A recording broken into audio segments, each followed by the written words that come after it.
sembah miring ulun kapur porisan mordengrat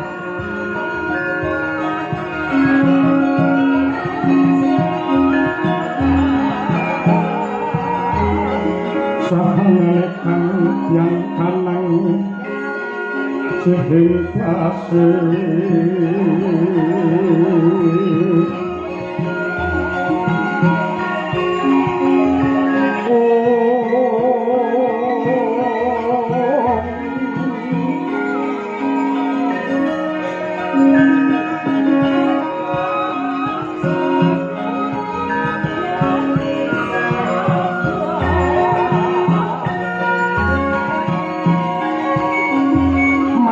uga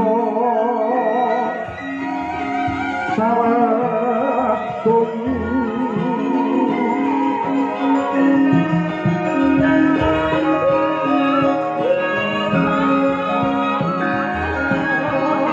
masih ring belahan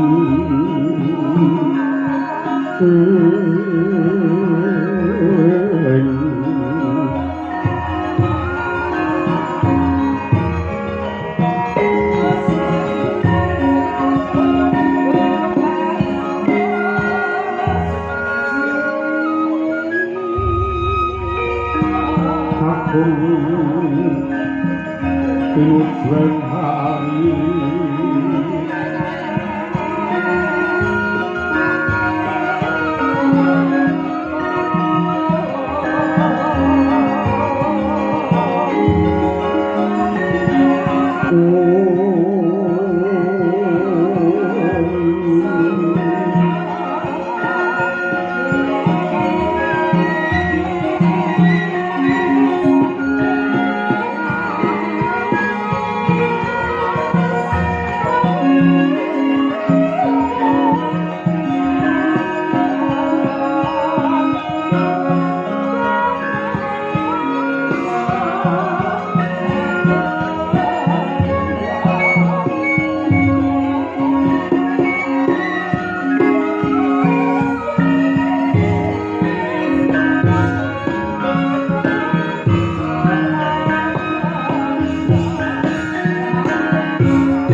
puji pikir kidung suci yang mantra rahayu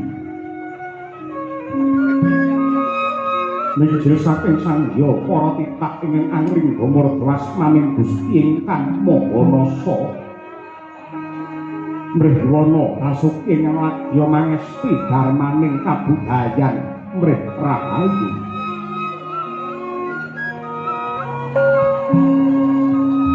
rampak-rampak soblak soroti sangbang pratangga pati ing Brawetan Hanelayi dinapit gunung temah tumlawung sorot nglembayung semburat banglir socaning uga rapuh narata sunaring wangarta tinampi siraping Pandhawa Agung negari Ngastina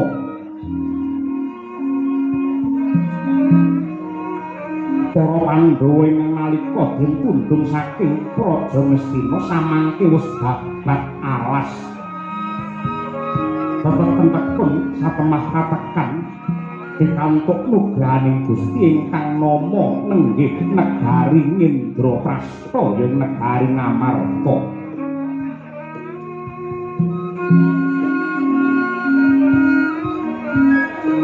negara ingkang indah panjang kunjung pasir wukir makrifah lo jinawi kertotoko lan raharja datang memomo kalamun para kawula samya bongbong suka marwata suta ngenyang kamulyaning bumi Ngamarta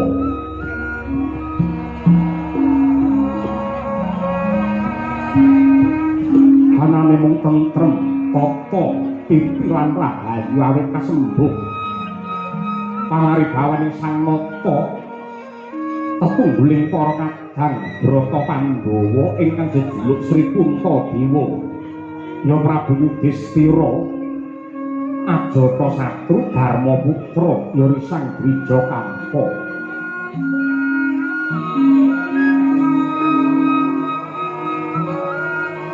dengan nalika mangke kepareng nyos ing singgil Dinata-rata lenggang gampar benta ingkang pinalipit kencana kadhep para sentananing praja ingkang regemen nganti kaya lintang bima setih anuwat tutuk ing naga nenggih satriya panenggak Pandhawa saking Jodi Pati kekasih Raden Werkudara Aryasena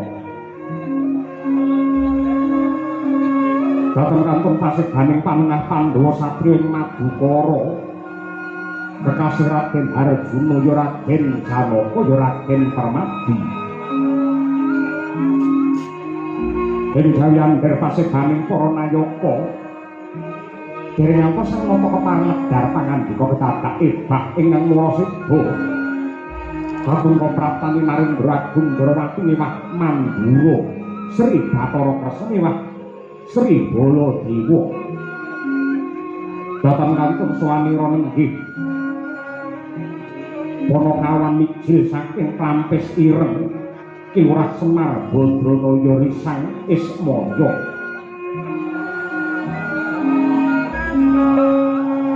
mangkono Prabu Kuntadewa kalistingaken dipun sumenggalih kasuk panapa kalbu daya-daya manembromo rawuhnya para tamu ingkang minggah wonten Stinggil Gunatarata negaring Amarta mangkono ya ingacara lenggah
Sretinon ing pasewakan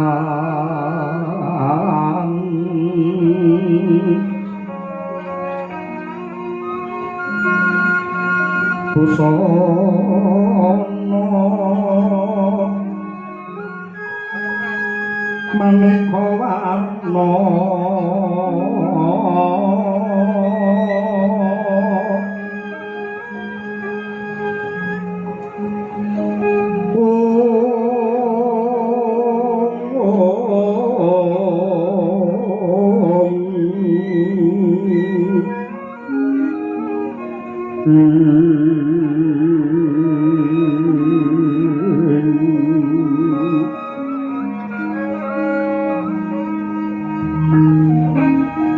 Sedak puspiteng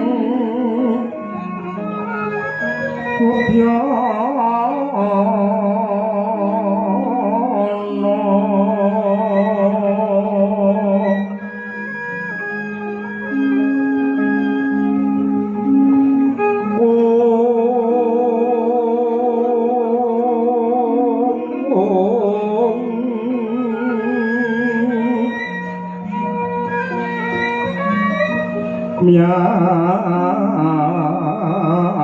Pandra Sarokmo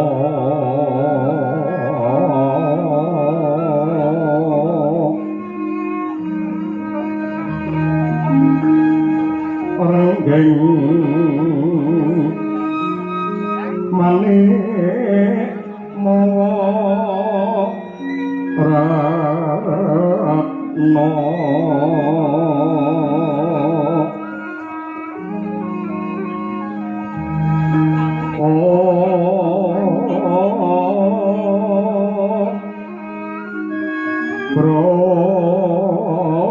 Prabanyosu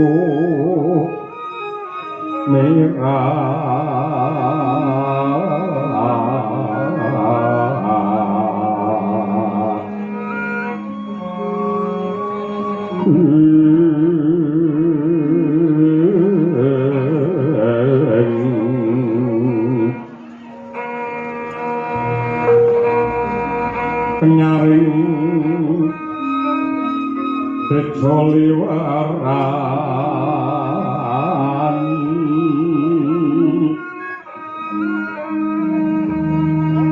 lir kilat sisiring kadit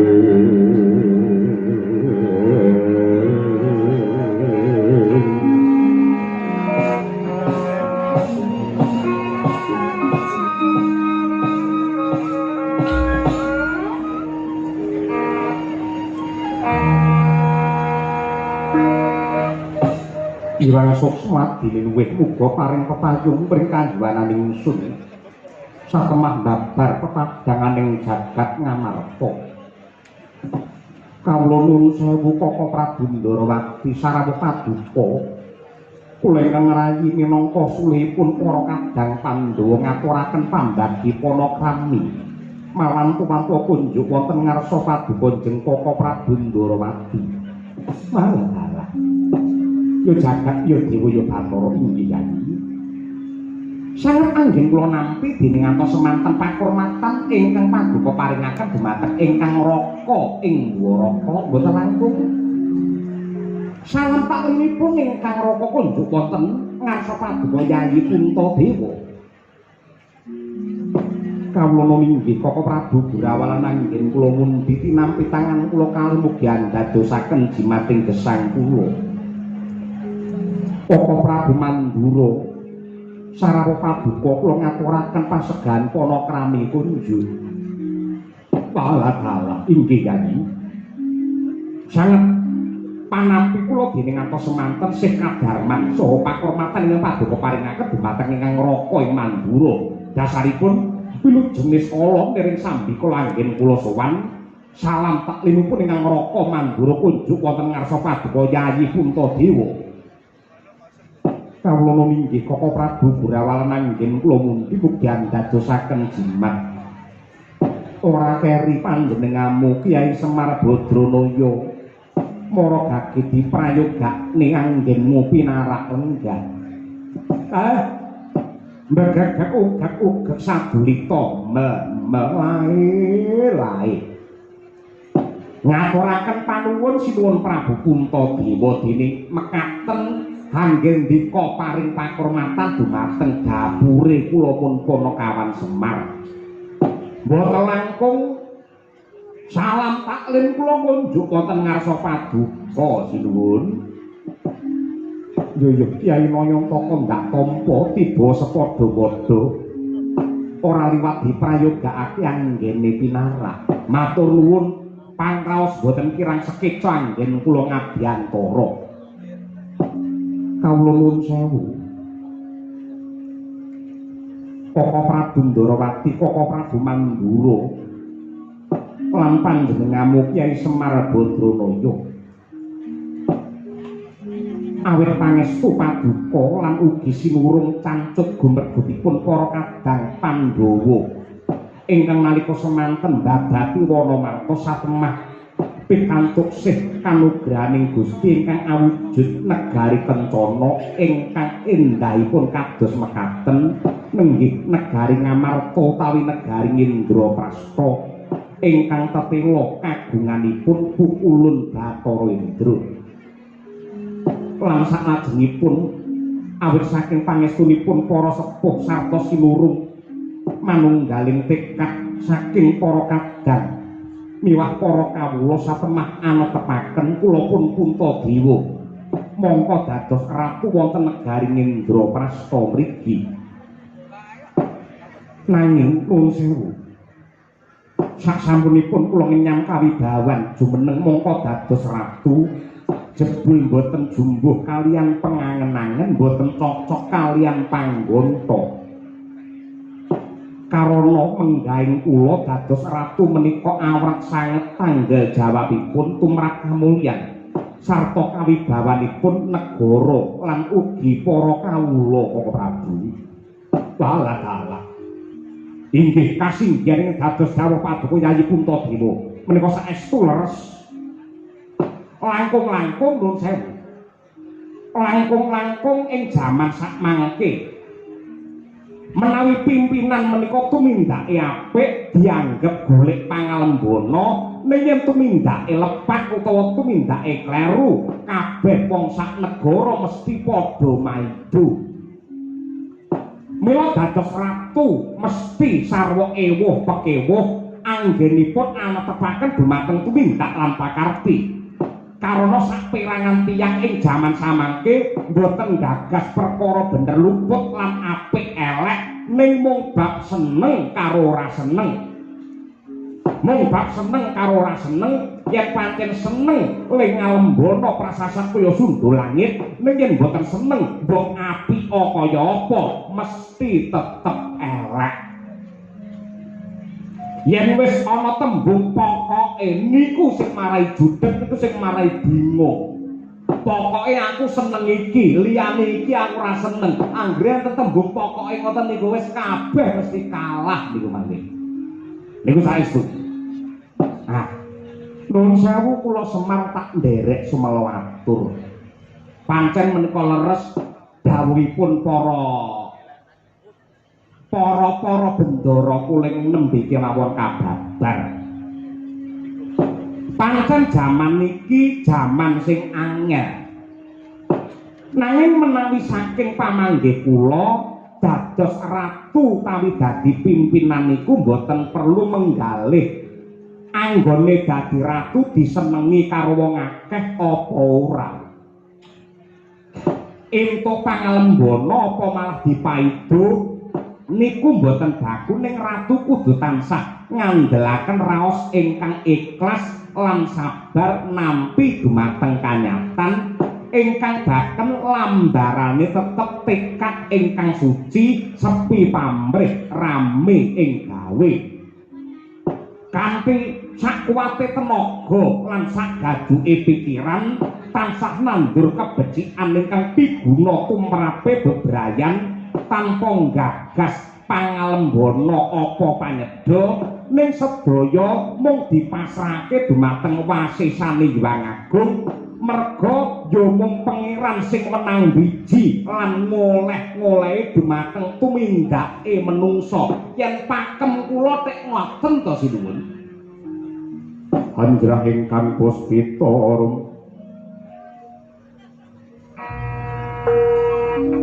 kasliring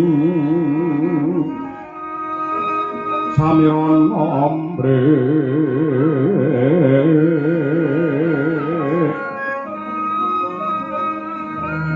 makrifah lo sinawi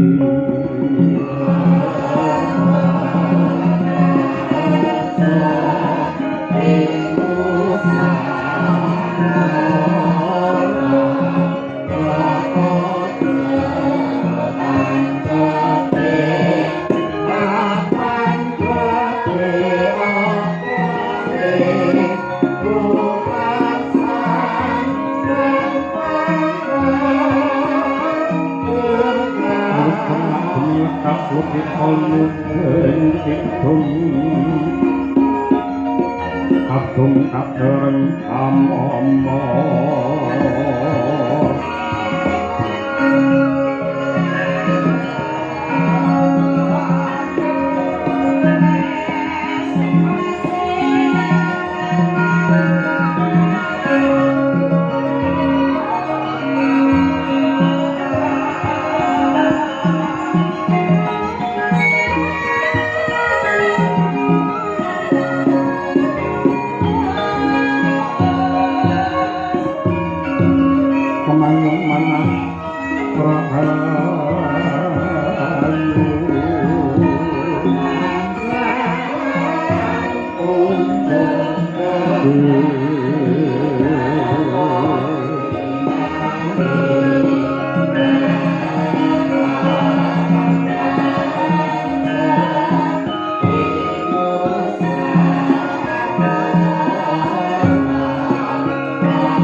badhe netepi dumateng garmane ratu kejawi saking menika wonten sabab malih ing badhe kula aturaken ing ngantos ripalungguhan samangke tansah gumana musik salebeting dados kula nuwun sewu nalika ratuning para gandharwa ingkang kratoni negari Indraprastha rumuhun nenggih Sang Jin Yudhistira menika masrahaken kraton Ngamarta dumateng kula. Panjenenganipun nate paring dawuh supados para Pandhawa ngawontenaken syukuran. Para Pandhawa ngawontenaken syukuran kanthi cara nindakaken adat utawi budaya ingkang naminipun sesaji Raja Suya. Sisan damel dinten samangke kula nyuwun dawuh bab pangandikanipun Prabu Yudhistira supados Pandhawa ngawontenaken sesaji Raja Suya menika menggahipun para punden menika kados pundi lan menapa ingkang kedah kula tindakaken. Nuwun sewu ya. Ingkang cetha kemawon menika gegayuhan ingkang luhur. Karana inti sarinipun menika bab ngunjukaken raos syukur dumateng purbane Hyang Agung. Karana pangeran sampun kepareng-paring dawuh sok sapa menungsa sing gelem nyukuri kanikmatane pangeran yekti bakal ditambah ing reh nikmatipun. Dene sakertos kula sesaji Raja Suya menika syukuran ingkang dipun tindakaken dening Narendra Agung. Dene maknanipun kados pundi lan syarat-syaratipun menapa gandeng menika magepokan kalian budaya tartamtu kemawon danyange tanah Jawa ingkang langkung kono babagan menika. Mila saking menika Kyai Semar monggo ndak aturi paring dawuh magepokan kelawan sesaji Raja Suya. Ha inggih matur nuwun. dene kula wong tuwa dipun sepuhaken wonten ing mriki. Nah, ngeten. Kula condong lan kula rumaja, kula sarujuk, kula nderek nyeng kuyung menawi momongan kula Pandhawa badhe ngawontenaken sesaji Raja Suya. Menika unjuk syukuripun Ratu Agung wonten ngarsane Gusti ingkang nyipta jagat. Menika adat sesaji Raja Suya menika budaya. Budaya niku angen-angen ingkang ambabar kalian kaendahan lan katentreman. Sampun ngantos dipun tabrakaken kalian agama. Yen agama nika tatanan saking pangeran ingkang tinulis wonten ing Weda Suci minangka tuntunane jiwatama supaya manungsa pinaringan tentrem lahir batin keslametan donya akhir. Niku agama pun pilah, pun wijang, pun gamblang, bedane agama kali budaya. Lah, menawi saking pamanggih kula, sesaji Raja Suya niki mangke jenengan kedah mujudaken wujudipun sajen. Lah, sajen menika sampun ngantos dipun gerba menika nyajeni bangsane lembut, menika nyajeni bangsane demit, menika nyajeni bangsane gendruwo. Mboten ngoten. Mboten enten critane demit kok mangan gedang niku mboten enten critane. Lho, sajen niku napa to? Sajen niku penyajian, penyajian niku napa? Unjuk rasa, unjuk rasane sinten? Inggih unjuk rasane menungsa kalian purbane Hyang Agung kanthi pangucap, kanthi pandonga. Duh Gusti, paduka sampun paring kamulyan kanikmatan ingkang arupi sandang tega. Mila sajen menika wujudipun mesti pala gumandul, pala kasimpar, pala kapendhem, pala wija lan sedaya nugraha dedaran saking pangeran ingkang intisarinipun menungsa ngaturke panuwun kalian Gusti. Mila boten wonten dosane, boten enten klentune. Lah, ngapa wong sajen, wong wilujengan utawa wong slamentan kok racake kok mesti ngginakaken wujudipun nuwun sewu tumpeng. Tumpeng nika sega diundhuk-undhuk, dhuwur digawe lincip. Nika ugi wonten karepe, wonten maknanipun. Ngapa kok dhuwur lincip? Tegese sing diesti mung siji, ya kuwi manembah kelawan Gusti ingkang Maha Suci. Yen tinimbalan sewanci-wanci aja nganti mbalenjani. Niku tumpeng. Wonten malih wong Jawa sing ngarani buceng. Maknane buceng niku napa? Nyebuta sing kenceng. Nyebut kalian sinten? Ya nyebuta karo Gusti ingkang nyipta jagat. Niku buceng nyebuta sing kenceng. Yen enten buceng kumes niku guyonane mlebune kenceng metune lemes ngoten niku.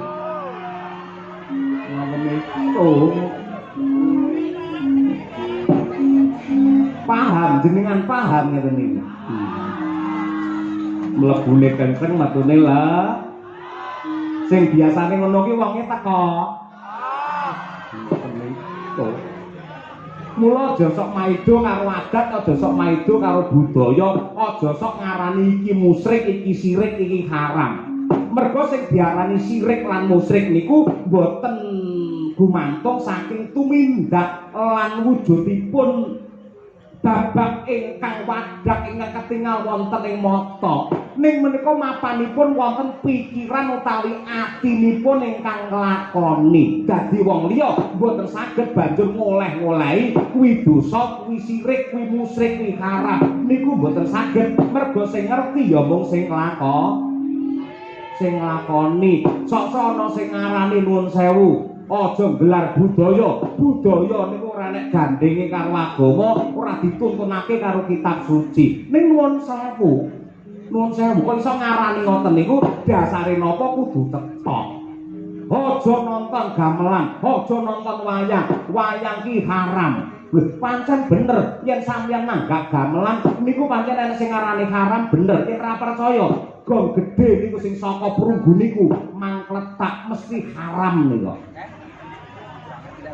Sami kalian yang mirsani wayang, aja nonton wayang mari haram. Haram lan mboten niku gumantung saking pikirane lan atine sing nonton yen nonton wayang niate gatekke crita gak ketek kejangan gatekke lakon mboten wonten harame sing marai haram nonton wayang niate ora gatekke crita ning butuhe mung arep mentelengi sinden niku sing marai dosa teng mriku niku nah Piyayi mirsani wayang kok neng mburi kelir niku genah ya teng mburi mereka mending gatekke lakon gatekne cerita ning anggere nek penonton kok bener ning tengene sinden semono bandingi butuh arep nyawang sinden wonge teko wae wong semono kean kok ya mila menanging dika badhe ngawontenaken sesaji raja suya mang tindakake sarate enten telu